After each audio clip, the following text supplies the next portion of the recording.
இன்னைக்கு ஒரு மது ஒழிப்பு மாநாடு அப்படின்னு ஒரு மாநாடு போட்டிருக்காங்க. அது நான் ஏற்கனவே சொன்னேன், சிறுத்தையே ஆரம்பிச்சு சிரித்து போய் கொண்டிருந்தது என்று. மாநாடும் அப்படிதான். இன்னைக்கு மது ஒழிப்பு மாநாடு என்பது மகளிர் மாநாடாக மாற்றப்பட்டிருக்கிறது என்று கேள்விப்பட்டேன்.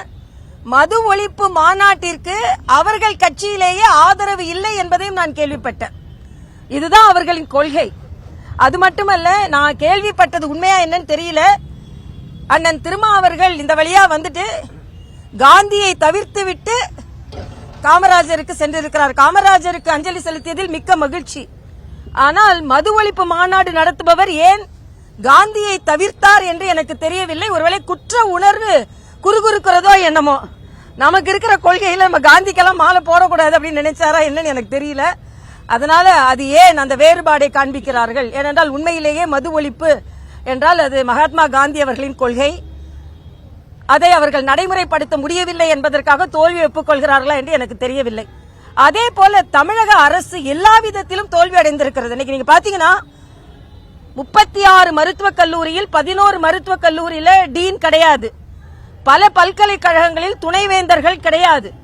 துணைவேந்தர்கள் நியமிப்பதில் அவசரம் காட்டவில்லை, ஆனால் துணை முதல்வர் நியமிப்பதில் அவசரம் காட்டினார்கள். அதே மாதிரி 11 மெடிக்கல் காலேஜில் டீனின் தேர்வு நடைபெற்றுக் கொண்டிருக்கிறதா.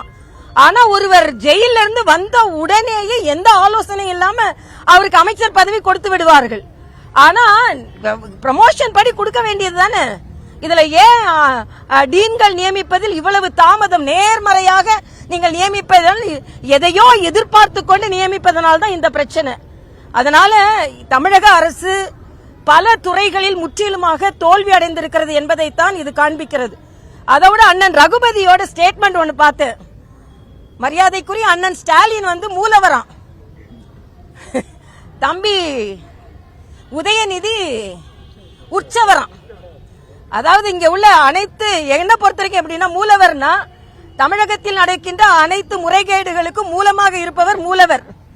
தனக்கு துணை முதலமைச்சர் கிடைத்து விட்டது என்று உற்சாகமாக இருப்பவர் உற்சவர். மற்றவர்கள் எல்லாம் உற்சாகமா இல்லை, இவர் மட்டும் உற்சாகமாக இருக்கிறார். ஆக நீங்க நம்பிக்கை இல்லைனாலும் உதாரணத்திற்கு காண்பிக்கும் பொழுது எங்கள் கடவுள்களே காமிக்கிறீர்கள்.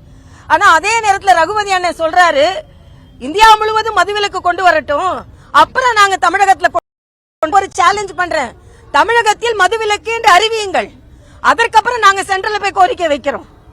ஏன்னா சும்மா இதை எதையான ஒண்ணு காண்பித்துக் கொண்டு, ஏற்கனவே சொன்னேன், படிக்கிறதுக்கு ஒரு கொள்கை கொண்டா நீங்க ஒத்துக்கொள்ள மாட்டீங்க, குடிக்கிறதுக்கு ஒரு கொள்கை கொண்டா ஒத்துக்கொள்வீர்களா?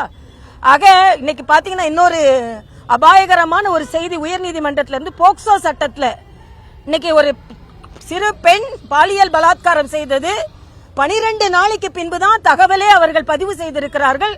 அதனால் சிபிஐக்கு மாற்ற வேண்டும், தமிழக காவல்துறை மீது எங்களுக்கு நம்பிக்கை இல்லை என்று சொல்லி இருக்கிறார்கள். தமிழ்நாட்டில் RSS ஊர்வலத்துக்கு அனுமதி கொடுக்க மாட்டாங்க. ஆனா நேரா போய் யாரையாவது அரசியல் கட்சி தலைவரை கொலை செய்து விட்டு போகலாம் என்றால் அது இலகுவாக போயிடலாம். ஆக RSS ஊர்வலத்துக்கு தடை செய்து உயர்நீதிமன்றத்தில் இருந்து அனுமதி வாங்க வேண்டிய சூழ்நிலை தமிழகத்தில் இருக்கிறது. ஆக யார் நல்லவர்கள் யார் எதிரானவர்கள் என்பதை வரையறுத்து பார்க்க முடியாத அளவிற்கு கூட தமிழக அரசு இருக்கிறது என்பதுதான் எனது கருத்து.